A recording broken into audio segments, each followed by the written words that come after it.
Today we're going to talk about Sleipner DC thruster motors and some different types. Sleipner's always had two different motor suppliers such that they have constant supply, no worries. So we're showing our old motors here. This first motor is what we call our S motor. The way you can tell it's an S motor is it's got the wraparound grill with a spring clip to access where your brushes are. Your next motor is our K-type motor, and that's noticeable by this top cover with the round holes. The older motor had a cover here, but they were louvered. And to access the brushes on this unit, you take off 4 small hex bolts and you pull your cover off. Your Thermo Switch, and this is your temp sensor, run through a grommet. So you have to be careful when you take this off because you're going to feed those wires through, okay?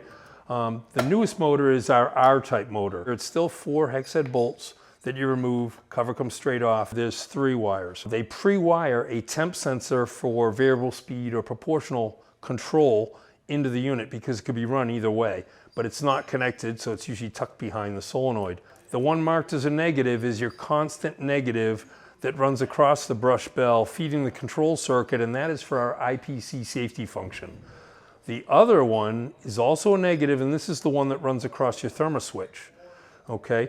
We use opposing connectors, so you really can't mess these up in terms of the male and female. If we pull this off, you'll see where these wires, they come back here and they're attached and pick up the same brush retaining screw, and they're alongside the holder, the metal holder for these screws and the wires. You don't want it on the other side. You don't want to impede any of the brushes, and it's very tight area. So when you're replacing the Thermo Switch, you're going to unplug this wire. The real way to test to make sure that your mechanical Thermo Switch is your problem, I go to run the thruster, it doesn't run. I have good power everywhere else. If I jump it from battery negative, I can connect and run the solenoids fine, bypassing.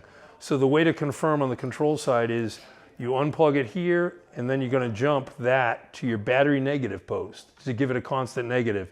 If it runs, it confirms that my mechanical Thermo Switch is an open circuit, so I don't have a good negative supplying the control side. So to replace the Thermo Switch, you'll have to pop this connector out, and you're going to feed these through the grommets. They're very, very tight. This pops up out of here so you can feed them through.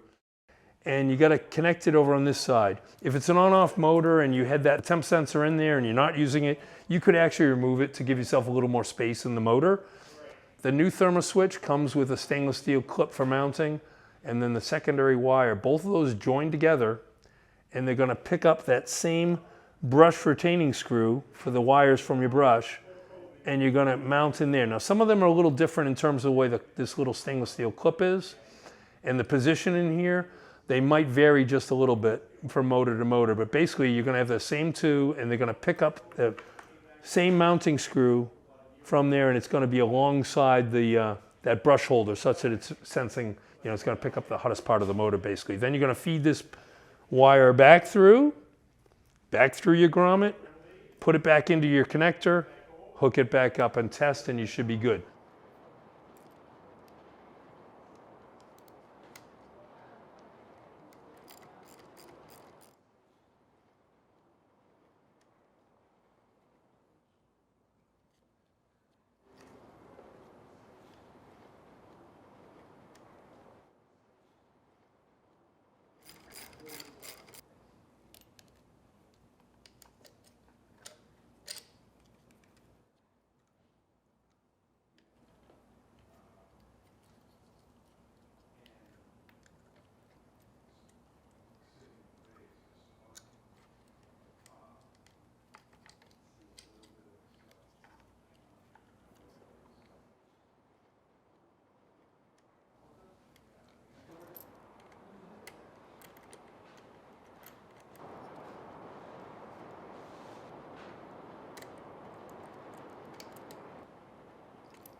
The challenge is just the tightness of these smaller motors. Bigger motors, it gets a little easier.